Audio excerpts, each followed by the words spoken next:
कभी एग्जाम में आ जाता है कि आपको कंजम्पशन कर्व दिया होता है, यानी कि आपको कंजम्पशन कर्व नोन होता है, एग्जाम में दिया नहीं होता है, यानी कि आपको पता है कि कंजम्पशन कर्व कैसे बनना है, और आप स्टेप वाइज एक्सप्लेन करेंगे कि इस कर्व की हेल्प से आप सेविंग कर्व तक कैसे पहुंचेंगे या फिर सेविंग कर्व को कैसे ड्रॉ करेंगे। या फिर कुछ सेट में अगर ये क्वेश्चन आ गया तो कुछ सेट में इसका उल्टा क्वेश्चन आ जाता है कि सेविंग कर्व आपको दिया हुआ है, सेविंग कर्व से आप कंजम्पशन कर्व कैसे बनाएंगे। तो आपको अगर कंजम्पशन कर्व से सेविंग कर्व बनाना आ गया तो बहुत इजीली आप सेविंग कर्व से कंजम्पशन कर्व भी बना सकते हो। तो पहला कॉन्सेप्ट आज के डेरिवेशन का हमारा है कि कंजम्पशन कर्व से हम सेविंग कर्व को कैसे बनाएंगे, और लॉजिकल जाएंगे इसको। कभी भी हम कोई भी चीज मेमोराइज नहीं करेंगे, रट्टाफिकेशन नहीं करेंगे। मैंने आपको इकोनॉमिक्स इसी पॉइंट ऑफ व्यू से हर बार पढ़ाया है कि आप एक जनरल सिनेरियो भी अपने दिमाग में अगर लेके चलोगे तो आपको कॉन्सेप्ट क्लियर रहेगा। इकोनॉमिक्स में कोई भी चीज आप याद नहीं कर सकते हो, you have to relate that concept with the practical life, तभी आप लॉन्ग टर्म में इकोनॉमिक्स को एज अ सब्जेक्ट अडेप्ट कर पाओगे, या फिर इकोनॉमिक्स आपके समझ आएगी फ्यूचर में भी। चलो, तो अभी हमको क्या करना है, डिराइव करना है कंजम्पशन कर्व से सेविंग कर्व। तो मैं मान लेती हूँ कि मेरा कंजम्पशन कर्व कुछ ऐसा बनता है। सबसे पहले कंजम्पशन जो है वो स्टार्ट होता है 0 से ऊपर, और ये ग्रेजुअली मूव करता है अपवर्ड जैसे जैसे इनकम इंक्रीज होती है, यानी कि जैसे जैसे इनकम इंक्रीज होती है वैसे वैसे हमारा कंजम्पशन भी इंक्रीज होता है। तो ये वाला पार्ट बच्चों क्या बोला जाता है, इस पार्ट को जल्दी से बताएंगे, इस पार्ट को क्या बोला जाता है? यस बच्चों बताएंगे, इस पार्ट को क्या बोला जाता है? जो 0 से लेके जहां से हमारा कंजम्पशन कर्व स्टार्ट होता है वो पर्टिकुलर पॉइंट को क्या बोला जाता है, वो उस डिफरेंस को क्या बोला जाता है? यस जिसको बताए वो बताएगा। कौन बोला? वेरी गुड, उस पार्ट को ऑटोनॉमस कंजम्पशन बोलते हैं। और किस साइन से डिनोट करते हैं बेटा? सी बार। ई बार से डिनोट करते हैं, वेरी गुड। यानी कि ये हाँ सी बार ये ऐसा लेवल हमको रिप्रेजेंट कर रहा है जो कि हमें फॉर सर्वाइवल मिनिमम कंजम्पशन जरूरी है। ठीक है, अब हम लोग कंजम्पशन कर्व से सेविंग कर्व तभी बना पाएंगे जब हम कंजम्पशन कर्व और इनकम कर्व को साथ में दिखाएंगे। तो इनकम कर्व यानी कि एएस वाला कर्व कैसा बनता था हमारा? एएस वाला कर्व हमारा ऐसा करके कुछ बनता था, 0 से स्टार्ट है। ठीक है, एएस कर्व हमारा ऐसा करके कुछ बनता था जो कि ये 45 डिग्री होता था। कौन मेरे को बताएगा कि कोई भी लाइन अगर 45 डिग्री की बनाई जा रही है तो वो क्या रिप्रेजेंट करती है? यस अंजलि, अंजलि आप बताओगे कि अगर कोई लाइन हमने ग्राफ में 45 डिग्री की बनाई है तो इसका मतलब क्या होता है? कांस्टेंट है, उस पे जो वैल्यू है। क्या बेटा? वी की वो कांस्टेंट है। कांस्टेंट है, थोड़ा और प्रिसाइज अगर कोई हो सकता है तो नंदनी। Average supply. क्या चीज? Level supply. और थोड़ा प्रिसाइज, और मैंने ये डिस्कस मतलब जब मैंने आपको एएस वाला कॉन्सेप्ट पढ़ाया था। कौन सी सप्लाई? एवरेज। नहीं एवरेज सप्लाई नहीं होता। मैं जब आपको एग्रीगेट सप्लाई वाला कॉन्सेप्ट पढ़ा रही थी तो उसमें 45 डिग्री की लाइन बनी थी, तो मैंने आपको उस टाइम बताया भी था कि 45 डिग्री की लाइन किसी भी कर्व में क्यों बनती है, या फिर एएस अगर 45 डिग्री की लाइन है तो उससे क्या रिप्रेजेंट हो रहा है। आई टोल्ड यू एवरीथिंग, इसलिए मैं बोलती हूँ जब भी मैं कोई चीज बोला करूँ तो छोटा छोटा पॉइंट बना के लिख लिया करो। मुस्कान याद है कुछ? डी इसका मतलब जिस रेट से इनकम बढ़ रही है उसी रेट से कंजम्पशन भी। Very good, this was the apt चीज जो मैंने उस दिन बताई थी। मैंने बताया था कि अगर आपकी कोई भी लाइन 45 डिग्री से मूव कर रही है अपवर्ड की तरफ, तो उसका मतलब होता है कि जो भी चीज एक्स एक्सिस में है वो जिस रेट से इंक्रीज हो रही है उसी रेट से वाई एक्सिस वाली भी चीज इंक्रीज हो रही है। तो हमारे लिए एक्स एक्सिस पे इनकम है और वाई एक्सिस पे कंजम्पशन है। ठीक है ना? तो यानी कि जिस रेट से इनकम इंक्रीज हो रही है उसी रेट से कंजम्पशन इंक्रीज हो रहा है, ये हमारी 45 डिग्री की लाइन शो कर रही है। समझे बच्चों? थोड़ा और स्पेसिफिक हो जाती हूँ मैं इसको लेकर तो आपको और अच्छे से समझ आ जाएगा। तो हमने क्या किया, हमने सबसे पहले कंजम्पशन कर्व बनाया which starts from here and the difference is known as C bar. ठीक है, और हमने इसके साथ एक इनकम बनाई, इनकम लाइन बनाई ताकि हमको पता चल सके कि कौन से लेवल पे हमारी इनकम और कंजम्पशन इक्वल हो जाती है। ठीक है, तो ये 45 डिग्री की लाइन। अब इससे हम लोग सेविंग की कर्व कैसे बना सकते हैं? तो सेविंग का कर्व कुछ इस तरीके से बनेगा आपका। तो पहले तो जिस लेवल से, मैंने आपको कल भी बताया था, जिस लेवल से कंजम्पशन पॉजिटिव में स्टार्ट होता है उसी लेवल से सेविंग नेगेटिव में स्टार्ट होता है, विच इज -C बार। ठीक है, तो अगर ये C बार है तो ये -C बार हो गया, तो CS हमारा यहां से स्टार्ट होगा ऐसे करके।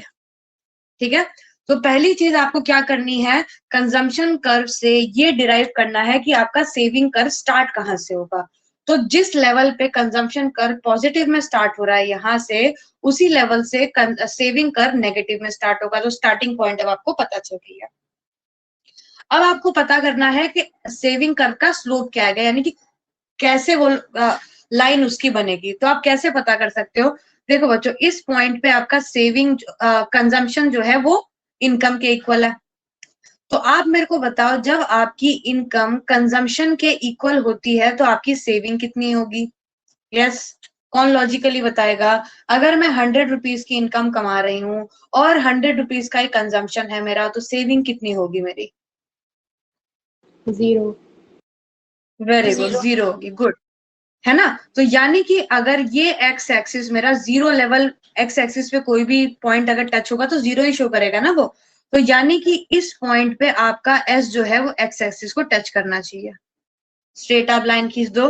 तो आपने बोला कि इस लेवल पे आपकी y is equal to C है, तो यानी कि इसी लेवल पे आकर आपका सेविंग जो है वो 0 हो जाएगा। तो आपकी लाइन जो कट करेगी वो इस पॉइंट से कट करके जाएगी, और इस तरीके से आपने कंजम्पशन कर्व से सेविंग कर्व को डिराइव कर दिया। ठीक है, तो दो चीजें आपने क्या क्या समझी? एक आपने समझा कि सेविंग कर्व स्टार्ट कहां से होगा, दूसरा आपने समझा कि सेविंग कर्व 0 से कब कट होगा। तो सेविंग कर्व 0 से कब कट होगा? जब आपका y is equal to C, यानी कि आपका यहाँ पे ब्रेक इवन पॉइंट आ जाएगा, उसी लेवल पे आपका S जो है वो 0 से कट करेगा। तो इस तरीके से आप कंजम्पशन कर्व से सेविंग कर्व को बना सकते हैं। अब आपने बनाना सीख लिया है बच्चों, लॉजिकली कैसे बनाते हैं। अब इसको हम स्टेप वाइज कैसे लिखेंगे और कैसे हम एग्जाम में प्रेजेंट करेंगे, ये अब आप लिखेंगे with the heading derivation of saving curve. Write down derivation of saving curve from consumption curve. तो मैं इसमें कुछ कुछ पॉइंट्स जो है वो हाईलाइट कर रही हूँ। हाईलाइट इन द सेंस कि मैं ब्लू कलर से पॉइंट लिख रही हूँ। इनको सेंटेंस लिखते टाइम इनको देखते रहना। जैसे ये वाला पॉइंट आपका C है, इसको आप O बोलोगे, इस पॉइंट को आप E बोलोगे, क्योंकि एक्सप्लेनेशन में हम इन्हीं पॉइंट्स की बात करेंगे, है ना। इस वाली लाइन को Y बोलोगे आप, इस वाली लाइन को आप C बोलोगे। फिर आपका ये एक्स एक्सिस हो गया, ये वाई एक्सिस हो गया। एक्स एक्सिस पे आपने इनकम दिखानी है, वाई एक्सिस पे आपने कंजम्पशन दिखाना है, वो आप अपने आप लिख लेना। फिर यहाँ पे आके इस पॉइंट को आप O बोलोगे, फिर ये जहां से S स्टार्ट हो रहा है इस पॉइंट को आके S बोलोगे। ठीक है, उसके बाद ये लाइन आपकी SS होगी, और जिस पॉइंट से यहाँ पे कट कर रहा है इसको आप R बोलोगे। ठीक है, तो E पॉइंट पे y is equal to C है, और I पॉइंट पे आपका जो है S इज इक्वल टू 0 है। तो ये जो ब्लू कलर से मैंने आपको सारे पॉइंट लिखवाए हैं, इन्हीं के बेसिस पे हम एक्सप्लेनेशन भी लिखेंगे कि हमने कैसे कैसे चीजों को बनाया है। तो आप हेडिंग डाल लेना, derivation of saving curve from consumption curve. उसके बाद सबसे पहला एक सेंटेंस लिखोगे आप, CC is the consumption curve. CC is the consumption curve. कोई मेरे को देख के बताओ कि 6 के 6 बच्चे आ गए हैं क्या? क्योंकि मैंने स्क्रीन उल्टी करी तो डायग्राम चला जाएगा। कितने अवेलेबल हैं? सब है अभी। 6 के 6 हैं? हाँ जी। चलो ठीक ठीक। CC is the consumption curve. देखो CC कंजम्पशन कर्व है, देखो यहाँ पे ध्यान से, ये आपका C रहा, ये C, और ये आपका C। तो CC आपका कंजम्पशन कर्व है। CC is the consumption curve and 45 degree line, and 45 degree line OY। देखो ये आपका O हो गया बच्चों, और ये आपका Y हो गया। OY represents the income curve, represents the income curve।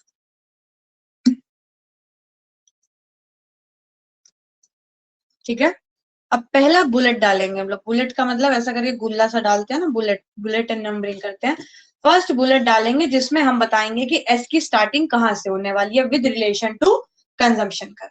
So write down at zero level of income, at zero level of income, comma, autonomous consumption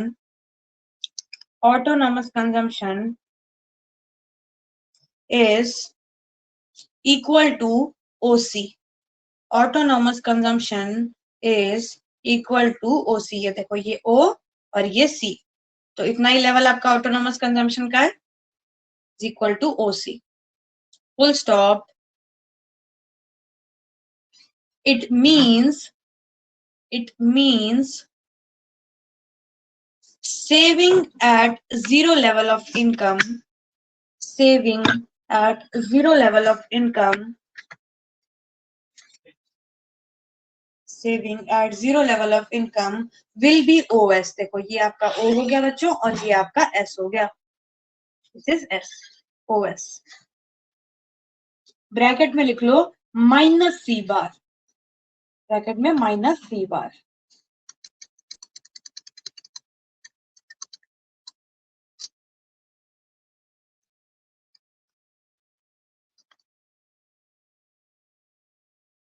ठीक है, चलो आगे लिखो।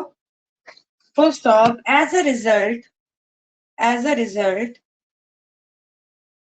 the saving curve will start from point S. The saving curve will start from point S on the negative y-axis, on the negative y-axis.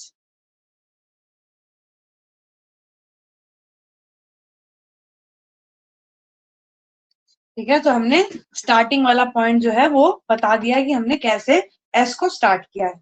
अब next bullet में हम बताएंगे कि हमने एस को आर पॉइंट से क्यों कट करवाया है।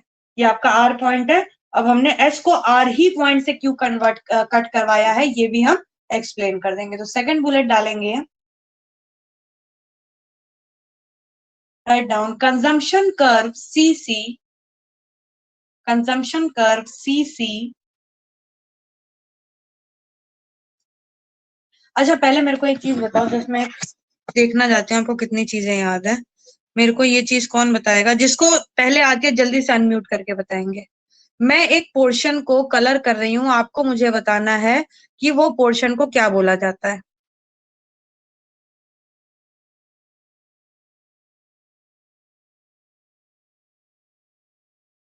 बताओ। इस portion, very good, this saving. और इस पोर्शन को क्या बोला जाता है? Saving. Very very good, good good good. बस अब मेरे को पता चल गया, ग्राफ अब आराम से आप बना लोगे, आपको याद करने की जरूरत नहीं पड़ेगी। चलो, तो हम लिख रहे थे consumption curve CC intersects income curve O Y at point E. ये देखो, पॉइंट ई पे इंटरसेक्ट कर रहा है ओ वाई, ये ओ वाई सीसी को कट कर रहा है at point E. Full stop. This is, इस पॉइंट को क्या बोलेंगे जल्दी बताएंगे, इस पॉइंट को क्या बोलेंगे? यस, इस पॉइंट को हम क्या बोलेंगे? कौन सा point? Break even point. Very good, this is the break even point. Good, किसने बताया? हाँ, सितेश ने बता दिया, ब्रेक इवन पॉइंट बोलेंगे। This is break even point. Full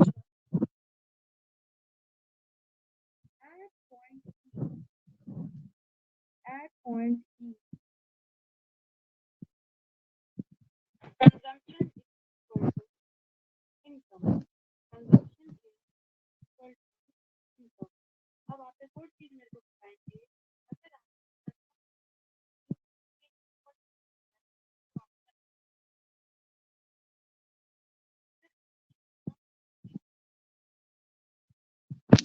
sorry, अभी आ रही है वॉइस अंजलि?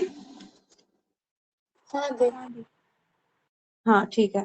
आप मेरे को बताएंगे, अगर आपकी कंजम्पशन इनकम के इक्वल होती है तो आपका एपीसी कितना होता है?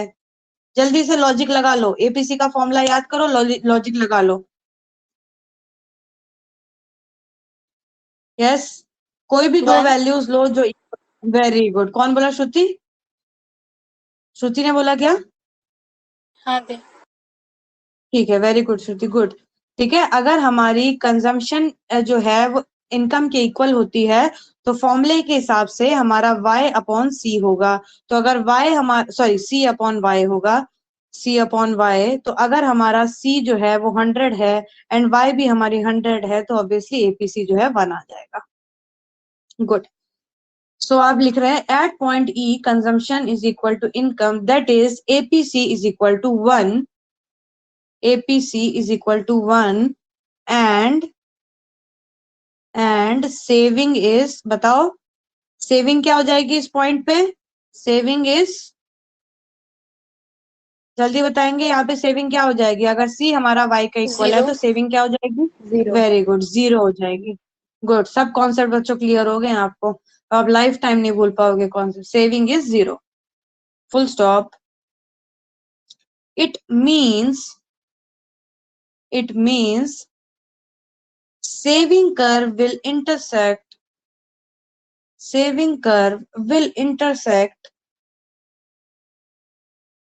x-axis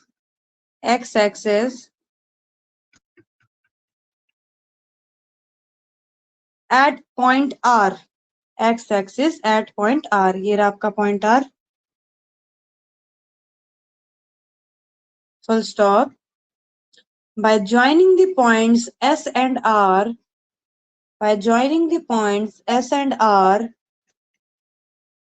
and extending it further,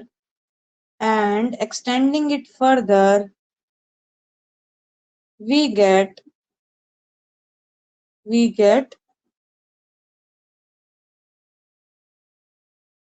saving curve bracket में SS, सेविंग कर्व ब्रैकेट में SS।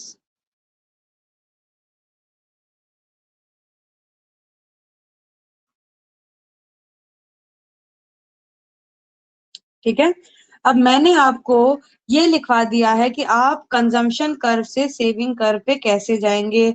अब आपका पहला होमवर्क ये होगा आज के लिए कि आप मेरे को पहले तो ड्रॉ करके देंगे कि आप सेविंग कर्व से कंजम्पशन कर्व कैसे बनाएंगे, एंड अपने हिसाब से जो भी आपको लगता है आप उसके स्टेप भी लिख के देंगे।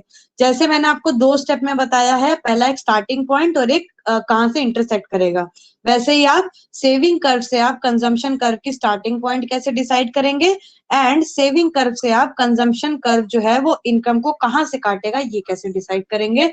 This is your homework. याद रहेगा होमवर्क सबको कि आपको मुझे सेविंग कर्व से कंजम्पशन कर्व को डिराइव करके सेंड करना है। चल,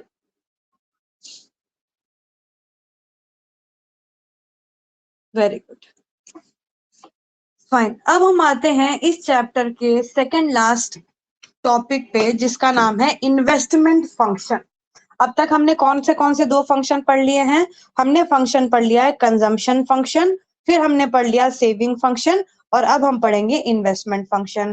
कंजम्पशन फंक्शन के अंदर 2 चीज हमने पढ़ी थी, APC and MPC, whereas saving function के अंदर 2 चीज पढ़ी थी, एपीएस एंड एमपीएस, और इन्वेस्टमेंट के अंदर भी 2 चीज हम पढ़ेंगे, एक को हम बोलेंगे इंड्यूस्ड इन्वेस्टमेंट और एक को बोलेंगे हम ऑटोनॉमस इन्वेस्टमेंट। ठीक है, तो पहले तो हम समझते हैं कि इन्वेस्टमेंट फंक्शन क्या होता है, फिर इंड्यूस्ड और ऑटोनॉमस को छेड़ेंगे। इन्वेस्टमेंट फंक्शन का मतलब क्या होता है, ये हमें बताता है रिलेशनशिप बिटवीन हम अपनी इनकम का कितना पार्ट इन्वेस्टमेंट में खर्च कर रहे हैं। ठीक है, हम अपनी इनकम का कितना पार्ट इन्वेस्टमेंट में खर्च कर रहे हैं। इन्वेस्टमेंट का मतलब क्या है? इन्वेस्टमेंट का मतलब है कि हम कोई भी न्यू कैपिटल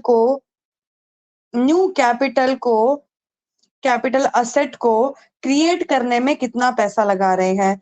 फॉर एग्जाम्पल, हम मशीन को खरीदने में कितना पैसा लगा रहे हैं, हम बिल्डिंग को खरीदने में कितना पैसा लगा रहे हैं, ये सारे इन्वेस्टमेंट होते हैं। मशीन एक इन्वेस्टमेंट है क्योंकि आप मशीन से क्या कर रहे हो, पैसे जनरेट कर रहे हो। बिल्डिंग एक इन्वेस्टमेंट है कि आपने बिल्डिंग बनवाई, वहां पे आपने किराए पे बिल्डिंग उठा दी, वहां से आप इनकम जनरेट कर रहे हो। इक्विपमेंट भी एक इन्वेस्टमेंट है कि आप जो है इक्विपमेंट यूज करके कुछ फाइनल गुड बना रहे हो, उससे आप इनकम जनरेट कर रहे हो। रॉ मटेरियल भी एक कैपिटल असेट है या फिर ये इन्वेस्टमेंट है, क्योंकि रॉ मटेरियल को खरीद के आप उसको फिनिश गुड में कन्वर्ट करते हो और उससे आप इनकम जनरेट करते हो। तो कोई भी ऐसी एसेट जिससे आप इनकम जनरेट कर सकते हो उसको हम कैपिटल एसेट बोलते हैं, या फिर कोई भी ऐसी एसेट जो कि फर्दर प्रोडक्शन में यूज होती है वो कैपिटल एसेट आती है। तो आप अपनी इनकम का कितना पार्ट जो है वो कैपिटल एसेट पे खर्चा करते हो, दैट इज इन्वेस्टमेंट फंक्शन। अब जैसा मैंने आपको बताया कि इन्वेस्टमेंट फंक्शन के दो पार्ट होते हैं, कौन कौन सा होता है? इन्वेस्टमेंट फंक्शन के दो पार्ट होते हैं। एक किसका मैसेज है? ओके, इन्वेस्टमेंट फंक्शन के दो पार्ट होते हैं, एक होता है इंड्यूस्ड इन्वेस्टमेंट और एक होता है ऑटोनोमस इन्वेस्टमेंट। अब पहले आप मेरे को बताएंगे ऑटोनोमस का मतलब क्या होता है। मैंने आपको बताया था, जब मैंने आपको ऑटोनोमस कंजम्पशन पढ़ाया था या फिर मैंने आपको ऑटोनोमस इन्वेस्टमेंट पढ़ाया है थोड़ा सा, तब मैंने आपको ऑटोनोमस का मतलब बताया था। कौन मेरे को बताएगा what is the meaning of autonomous?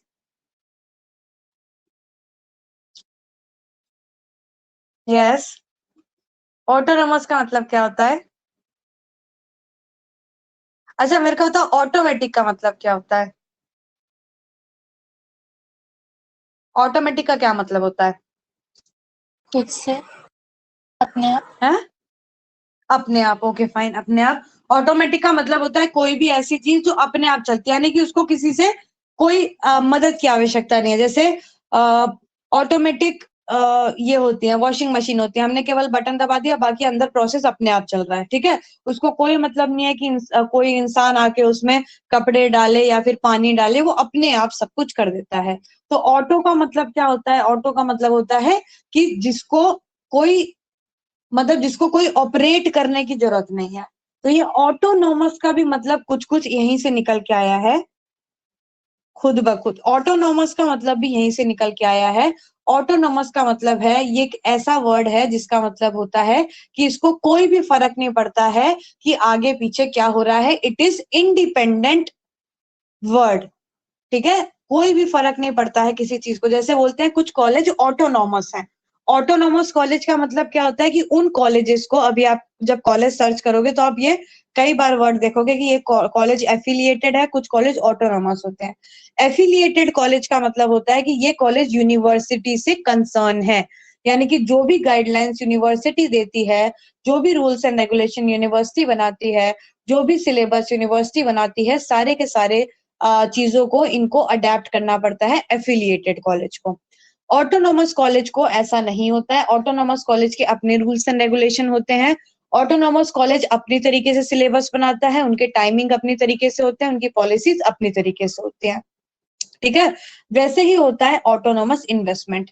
Autonomous investment का मतलब ये एक ऐसी इन्वेस्टमेंट होती है जिसको किसी चीज से फर्क नहीं पड़ता है, यानी कि इनकम आपकी बढ़ रही है, इनकम आपकी कम हो रही है, इससे उसको कोई फर्क नहीं पड़ेगा।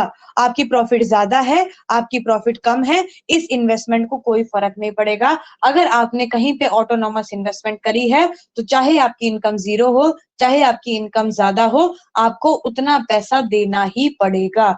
तो अगर समराइज करें इस बात को, तो it is the investment which does not get affected by any changes in level of income। आज आपकी इनकम जीरो है या कल को आपकी इनकम 1 करोड़ रुपए हो जाती है, अगर आपके घर का किराया 20 रुपए है तो आप 20 ही रुपए दोगे।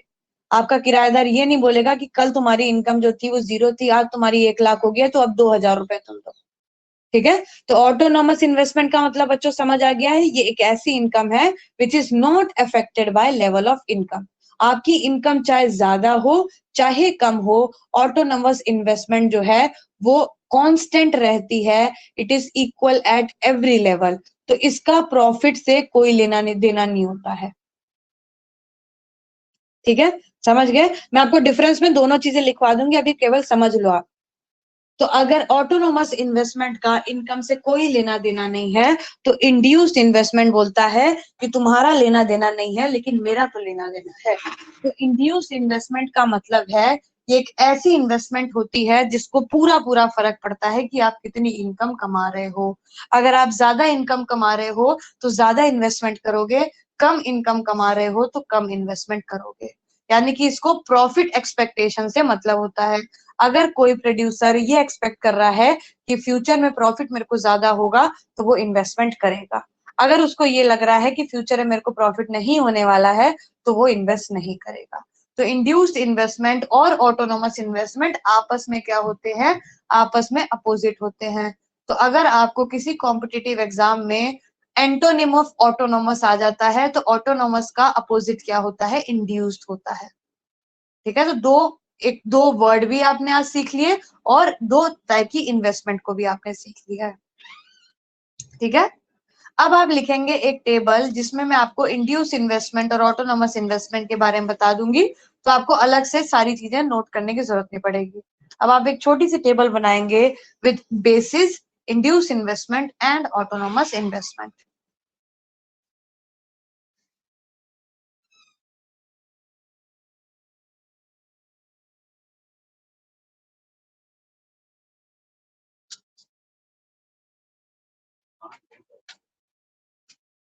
हो गया,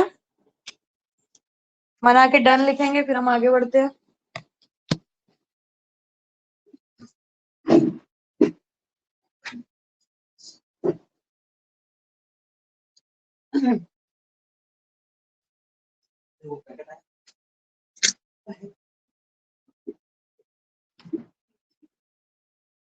यस, वेरी गुड। दो बच्चों ने कर लिया, बना ली टेबल। एक आएगी बेसिस की टेबल, एक आएगी इंड्यूस्ड इन्वेस्टमेंट और एक आएगा ऑटोनोमस इन्वेस्टमेंट।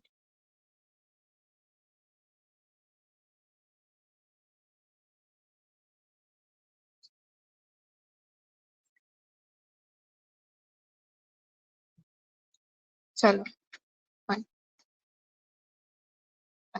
सबसे पहले हम लिखेंगे बच्चों बेसिस के अंदर मोटिव, यानी कि इंड्यूस इन्वेस्टमेंट करने का क्या मोटिव होता है और ऑटोनोमस इन्वेस्टमेंट करने का क्या मोटिव होता है। तो मोटिव को समझने से पहले एक छोटी सी बात आप समझेंगे। कोई भी अगर बिजनेस चला रहा है तो उस बिजनेस को चलाने के केवल दो ही मोटिव हो सकते हैं, या तो वो प्रॉफिट मोटिव से चला रहा होगा या तो वो सोशल वेलफेयर के मोटिव से चला रहा होगा।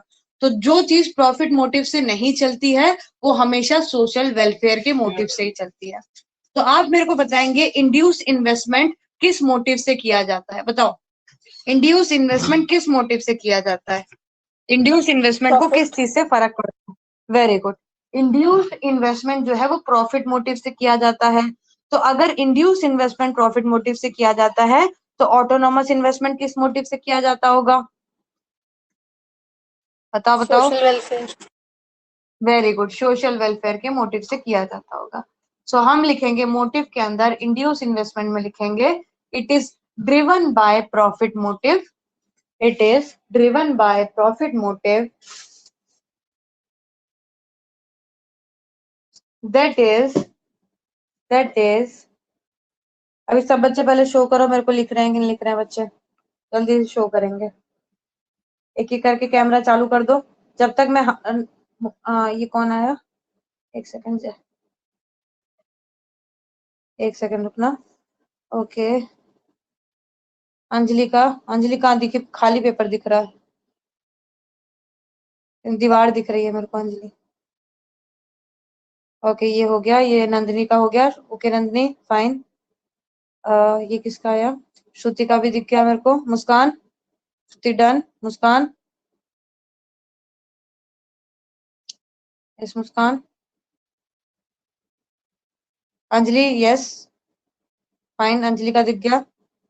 सितेश का भी दिख गया, गुड, सितेश का भी हो गया। मुस्कान, मुस्कान, उज्जवल आप शो करो, आप लिख रहे हैं कि नहीं लिख रहे हैं। Yes Ujjwal show your note.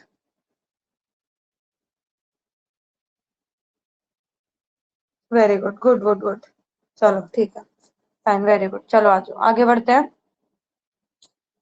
Fine, तो मोटिव के अंदर हमने लिख दिया था पहले, it is driven by profit motive, that is it depends on profit expectations, it depends on profit expectations.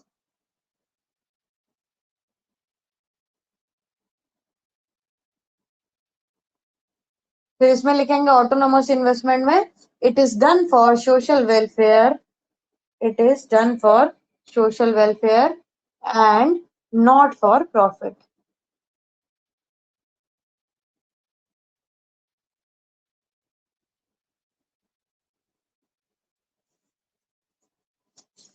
Next motive लिखेंगे इनकम इलास्टिक,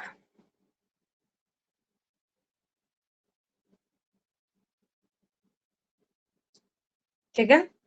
अब ये इनकम इलास्टिक पहले हम समझेंगे, फिर इसका हम ये देखेंगे कि इंड्यूस इन्वेस्टमेंट में क्या होता है, ऑटोनोमस इन्वेस्टमेंट में क्या होता है। ये इलास्टिक वर्ड आपने पहले भी कहीं सुना है, कोई बताएगा, याद दिलाएगा मेरे को, इलास्टिक वर्ड हमने कहाँ सुना है? और यस, कहीं पे हमने इलास्टिक वर्ड सुना है, अपने इकोनॉमिक्स के अंदर ही सुना है। कौन से चैप्टर में सुना है? 11th क्लास में। Elastic, elasticity, very good. Demand elasticity में हमने पढ़ा है। तो डिमांड इलास्टिसिटी जब हम पढ़ रहे थे तो हमने ये देखा था कि डिमांड इलास्टिसिटी हमें बताता था कि हमारे प्राइस में अगर थोड़ा सा भी चेंज होगा तो उसके रिस्पेक्ट में हमारी डिमांड कितनी चेंज होगी, ठीक है। तो इनकम इलास्टिक जो है वो हमें ये बताता है कि अगर हमारी इनकम में चेंज होगा तो उसके रिस्पेक्ट में हमारी इन्वेस्टमेंट में कितना चेंज होगा। अगर हमारी इनकम में चेंज होता है तो हमारी इन्वेस्टमेंट में कितना चेंज होगा। अब आप मेरे को बताएंगे, अगर हम इनकम इलास्टिसिटी की बात करते हैं तो इंड्यूस्ड इन्वेस्टमेंट इनकम इलास्टिक है कि ऑटोनोमस इन्वेस्टमेंट इनकम इलास्टिक है? बताओ। इनकम इलास्टिक मतलब इनकम में चेंजेस की वजह से इन्वेस्टमेंट में चेंजेस होना। तो क्या आप बोलोगे इंड्यूस इन्वेस्टमेंट जो है वो इनकम इलास्टिक है या फिर ऑटोनोमस इन्वेस्टमेंट इनकम इलास्टिक है? यस बच्चों, इंड्यूस्ड इन्वेस्टमेंट है, वेरी गुड। क्यों? क्योंकि इंड्यूस्ड इन्वेस्टमेंट को फर्क पड़ता है कि लेवल ऑफ इनकम क्या है, it changes with the level of income, whereas autonomous investment को इनकम लेवल से कोई फर्क ही नहीं पड़ता। तो अगर किसी चीज से फर्क ही नहीं पड़ता तो वो चीज को आप स्ट्रेच नहीं कर सकते, स्ट्रेच यानी कि उसको खींच नहीं सकते आप। इलास्टिक का मतलब, इलास्टिक आपने देखी होगी, उसको स्ट्रेच करते हैं हम लोग, ठीक है। तो जितना फोर्स हम लगाते हैं उतना ज्यादा वो स्ट्रेच होती है। तो जितना इनकम इंक्रीज होगी उतनी आप इन्वेस्टमेंट इंक्रीज करोगे, which is in induce investment. So you can write in induced investment, it is income elastic. It is income elastic. That is increases. That is increase in income level. That is increase in income level raises investment level. Raises investment level.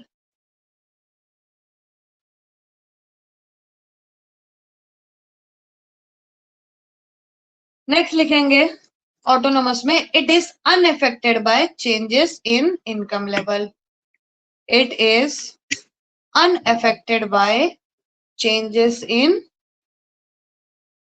Income level.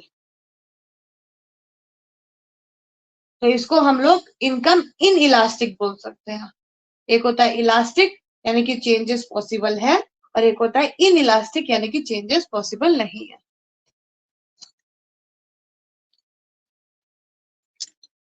Now next लिखेंगे, next motive investment, sorry next basis investment curve. Investment curve, पहले मैं investment curve आपको बना के दिखाती हूँ, अपनी notebook में कहीं पे बना लेना। इंड्यूस इन्वेस्टमेंट का मतलब है कि जैसे जैसे इनकम बढ़ेगी, अगर ये मेरी नीचे की इनकम है और ये मेरा इन्वेस्टमेंट है, इधर का इन्वेस्टमेंट, तो जैसे जैसे मेरी इनकम बढ़ेगी वैसे वैसे मेरी इन्वेस्टमेंट भी बढ़ेगी। तो ये हो गया आपका इंड्यूस इन्वेस्टमेंट का ग्राफ, ठीक है। और आपका ऑटोनोमस इन्वेस्टमेंट, अगर ये आपकी इनकम है और ये आपका इन्वेस्टमेंट है, तो आपकी इनकम कितनी भी हो उसको कोई फर्क नहीं पड़ता, आपकी इन्वेस्टमेंट क्या रहेगी, कांस्टेंट रहेगी। तो ये आपकी ऑटोनोमस इन्वेस्टमेंट होगी और ये आपकी इंड्यूस्ड इन्वेस्टमेंट हो गई। तो ये छोटा सा कहीं बना लेना, और लिखने के लिए आप लिखो इंड्यूस इन्वेस्टमेंट के अंदर its curve slopes upward as it is income elastic,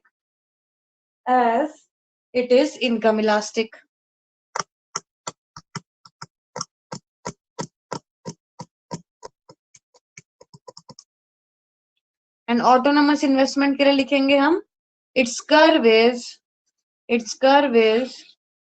parallel to x-axis as it is income inelastic,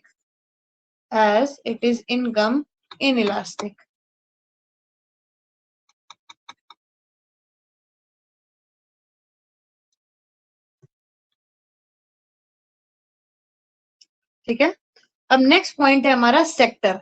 अब सेक्टर को समझने के लिए मैं अगर बोलूं कि हमारी इकोनॉमी को मैं दो सेक्टर में डिवाइड कर देती हूँ, एक हो जाएगा आपका प्राइवेट सेक्टर और एक हो जाएगा आपका गवर्नमेंट सेक्टर।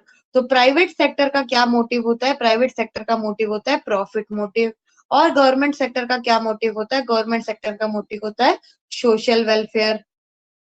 तो आप मेरे को बताएंगे कि इन दोनों में से ऑटोनोमस इन्वेस्टमेंट कौन सा सेक्टर करेगा, बताओ। गवर्नमेंट।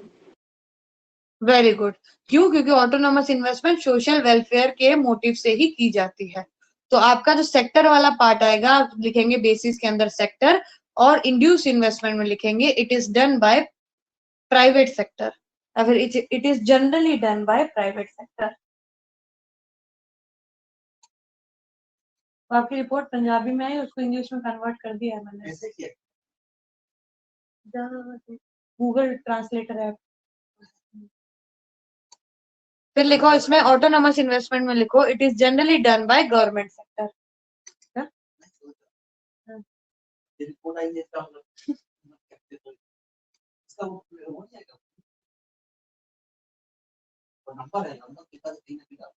चेक कर लें, ठीक है। चलो, तो ये हो गया आपका types of investment which is induced investment and autonomous investment. अब हमने ये तो पता कर लिया बच्चों की इन्वेस्टमेंट कितने टाइप की होती है। अब हम ये कैसे पता करेंगे कि हम कितनी इन्वेस्टमेंट कब करेंगे, यानी कि how we can determine about the investment, हम लोग इन्वेस्टमेंट का डिसीजन कैसे ले पाएंगे। तो हम हेडिंग डालेंगे determinants of investment, determinants of investment, ठीक है। So how we can determine about the investment. तो ये जो है ये थोड़ा इंपॉर्टेंट है, ये एक नोट कर लो, अकॉर्डिंग टू केन्स, ये एमसीक्यू में आ सकता है क्योंकि आपकी बुक में दिया हुआ है। अकॉर्डिंग टू केन्स, तो ये इन्वेस्टमेंट को कैसे डिटरमाइन करना है, ये कॉन्सेप्ट को आपको केन्स भाई साहब ने दिया था। तो केन्स भाई साहब ने बोला कि इन्वेस्टमेंट को डिटरमाइन करने के लिए आपको दो चीजों को देखना पड़ेगा, और वो दो चीजें क्या है, पहली चीज जो है उसको बोलते हैं हम लोग marginal efficiency of investment, MEI। आप लिखेंगे मार्जिनल एफिशिएंसी ऑफ इन्वेस्टमेंट, कि हमारा इन्वेस्टमेंट कितना ज्यादा एफिशिएंट है, यानी कि हम अपनी इन्वेस्टमेंट से कितना ज्यादा रिटर्न पा सकते हैं, marginal efficiency of investment. And दूसरा चीज है जिसको हम बोलेंगे rate of interest, rate of interest. तो मार्जिनल एफिशिएंसी ऑफ इन्वेस्टमेंट और रेट ऑफ इंटरेस्ट दोनों को कंपेयर करने पे हम ये डिसाइड कर पाएंगे कि क्या हम इन्वेस्टमेंट सही जगह कर रहे हैं या हम इन्वेस्टमेंट गलत जगह कर रहे हैं। ये आपके फ्यूचर में आप कहीं पे कुछ लैंड लेने जाओगे, बिल्डिंग लेने जाओगे, कोई भी चीज लेने के लिए जाओगे, तो ये कॉन्सेप्ट आपको समझना पड़ेगा, तभी आप ये डिसाइड कर पाओगे कि जहां पे भी आप पैसा लगा रहे हो क्या आप सही जगह पैसा लगा रहे हो, आपको प्रॉफिट सही मायने में होगा कि नहीं होगा, या आप गलत जगह पैसा लगा रहे हो। तो ये दोनों कॉन्सेप्ट को आपको अच्छे से समझना है। तो अब मैं आपको एक एक कॉन्सेप्ट पहले समझाती हूँ। सबसे पहले मैं आपको समझाती हूँ मार्जिनल एफिशिएंसी ऑफ इन्वेस्टमेंट। तो मार्जिनल एफिशिएंसी ऑफ इन्वेस्टमेंट का मतलब है कि हमको कितना एक्सपेक्टेड रिटर्न मिलेगा, हमको कितना एक्सपेक्टेड रेट ऑफ रिटर्न जो है वो हमारी इन्वेस्टमेंट से मिलेगा। जैसे कि अगर मैंने 10,000 रुपीज की मशीन खरीदी है, तो उस 10,000 रुपीज की मशीन से मुझे कितना रेट ऑफ इंटरेस्ट मिलेगा। ठीक है, ये होता है मार्जिनल एफिशिएंसी ऑफ इन्वेस्टमेंट। जैसे कि मैंने 10,000 रुपीज की मशीन खरीदी है और उससे मुझे जो फायदा हो रहा है वो 10% का हो रहा है, यानी कि मार्जिनल एफिशिएंसी जो मैंने मशीन लगा के करी है वो मेरे को 10% की मार्जिनल एफिशिएंसी हो रही है।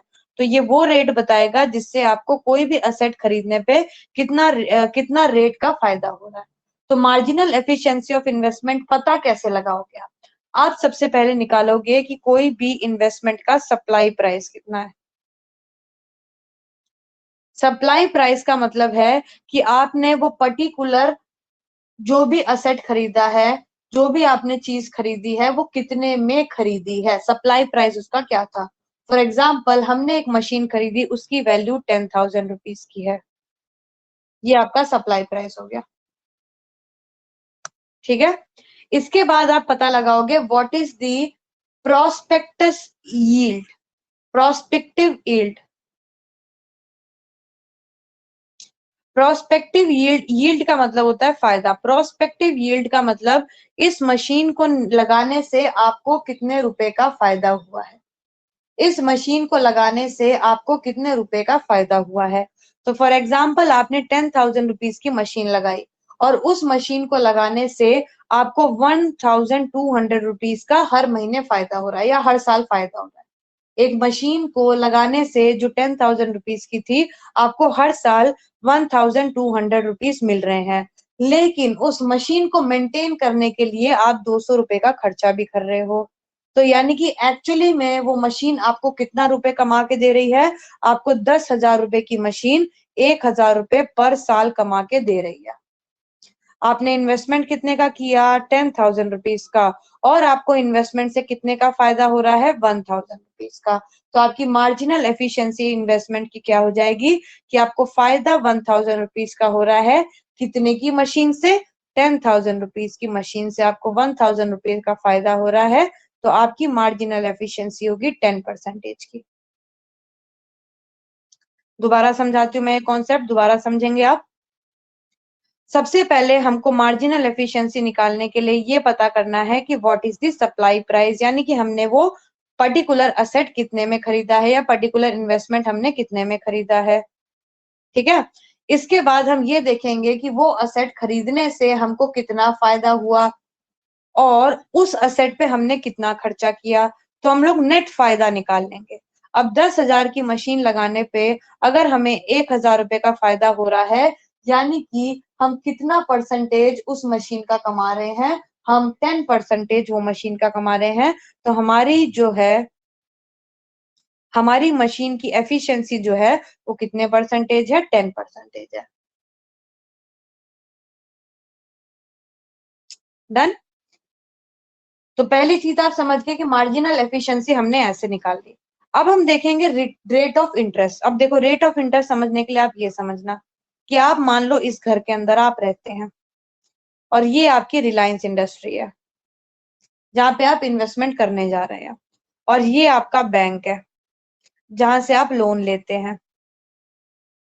ठीक है, और ये आप हैं, ये आप है। तो मार्जिनल एफिशिएंसी ऑफ इन्वेस्टमेंट का मतलब क्या है कि जब आपने पैसे यहाँ पे इन्वेस्ट किए, रिलायंस में आपने पैसे इन्वेस्ट किए, तो वहां से आपको रिटर्न कितना परसेंटेज मिल रहा है। तो फिलहाल हमने मान लिया कि हमको वहां से रिटर्न 10% मिल रहा है, which is also known as marginal efficiency of investment, यानी कि जो हमने इन्वेस्टमेंट करी थी वहां से हमको कितना फायदा मिल रहा है। ठीक है, अब थोड़ा सा पास्ट में हम जाते हैं। पास्ट में जाते हैं, जब मैंने पैसा यहाँ पे लगाया है तो ये पैसा मैं लेके कहाँ से आई थी। तो ये पैसा मैं बैंक से लेके आई थी एज अ लोन। ये पैसा क्या करा था, मैं बैंक से लेके आई थी एज अ लोन। तो जब मैंने बैंक से पैसे एज अ लोन लिया तो मुझे बैंक को कुछ ना कुछ वापस करना पड़ेगा as a interest which is known as rate of interest. तो हम मान लेते हैं कि 8% का रेट ऑफ इंटरेस्ट है। तो बैंक ने हमको 10,000 रुपीज दिए,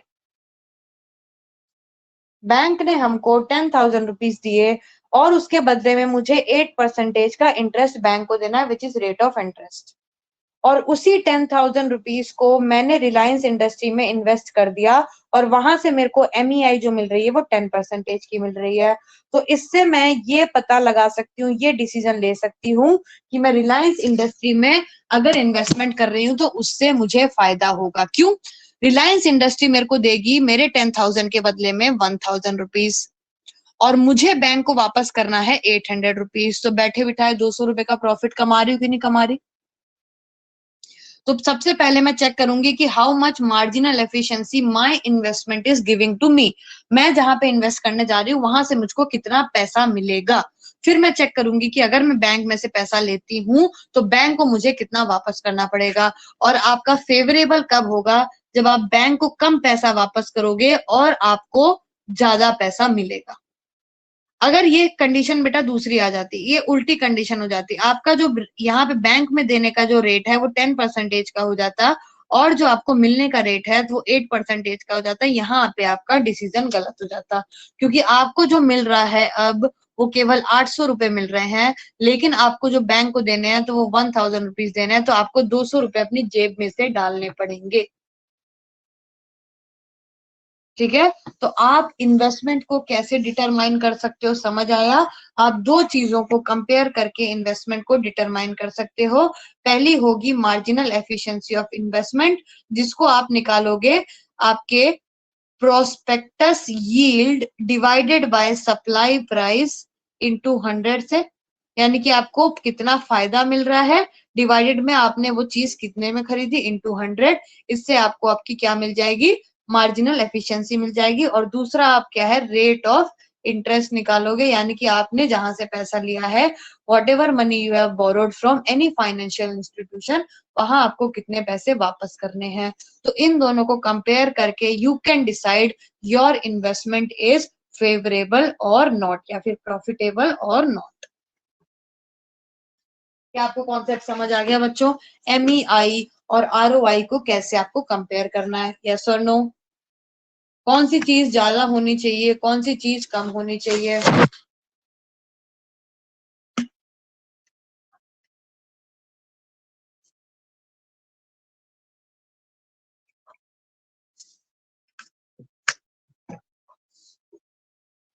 ठीक है, वेरी गुड। एक चीज बेटा आपको और देखनी है MCQ पॉइंट ऑफ व्यू से, मे भी शायद आपको घुमा फिरा के क्वेश्चन आ सकता है, बहुत ध्यान से समझना मैं क्या बोल रही हूँ। मैं ये बोल रही हूँ कि ये क्वेश्चन आपको MCQ में आ सकता है। कैसे पूछ सकते हैं कि एक सप्लायर या फिर एक एंटरप्रेन्योर या फिर एक प्रोड्यूसर किस लेवल पे आके अपना इन्वेस्टमेंट स्टॉप कर देगा। 3 लेवल आपके होते हैं। एक होता है आपका MEI जो है वो ज्यादा है किससे? ROI से। एक लेवल होगा आपका MEI जो है वो आपका कम है ROI से। और एक लेवल आपका होगा कि आपका MEI जो है वो इक्वल टू है ROI से। तो देखो ये कंडीशन आपकी प्रॉफिटेबल कंडीशन है, ये कंडीशन आपकी लॉस कंडीशन है और ये कंडीशन आपकी ब्रेक इवन कंडीशन है। तो अगर आप इस कंडीशन पे चल रहे हो, प्रॉफिटेबल कंडीशन पे चल रहे हो, तो आप इस कंडीशन पे तब तक चलते रहोगे जब तक आप इस वाली कंडीशन पे नहीं आ सकते। यानी कि आपको आपका जैसे ही MEI और ROI जो है वो दोनों इक्वल हो जाता है, आप इन्वेस्टमेंट वहीं स्टॉप कर दोगे, क्योंकि इसके बाद अगर आपने इन्वेस्टमेंट किया तो आप लॉस वाली कंडीशन में पहुंच जाओगे। तो आपको अपना इन्वेस्टमेंट कहाँ पे स्टॉप कर देना है? जहां पे आपका MEI जो है वो ROI के इक्वल आ गया, यानी कि 10% यहाँ पे भी देना है और 10% आपको यहाँ से भी मिल रहा है। Got it? क्लियर हो गई बच्चों आपको बात एकदम बढ़िया से? कोई भी प्रॉब्लम? Yes, any problem? एकदम बढ़िया से सारे कॉन्सेप्ट क्लियर हो गए। Induce investment, autonomous investment, derivation, जो भी चीज हमने आज करी, everything is clear. Determinants of investment, ठीक है, ओके फाइन। चलो, तो कल बच्चों आपकी क्लास नहीं लगेगी, तुम्हारी you have holiday because of some, मेरा थोड़ा एंगेजमेंट है कहीं पे, तो वहां पे it's necessary for me to go, तो कल आपकी क्लास नहीं लगेगी। परसों आपकी क्लास लगती है कि नहीं लगती, ये चीज मैं आपको कल रात तक मैसेज कर दूंगी, नहीं तो मैं परसों सुबह ही मैसेज कर दूंगी आपको कि परसों आपकी क्लास लगेगी कि नहीं लगेगी, ठीक है। बाकी कल के लिए आपकी क्लास नहीं है, मेरे को बहुत ही जरूरी काम है कल, तो चलो कल फिर परसों तक के लिए बाय बच्चों, टेक केयर, ध्यान रखो अपना। Will meet, most probably will meet day after tomorrow for sure. Okay, bye Bye bye, दी। Take care, bye bye bye bye दी। बाय।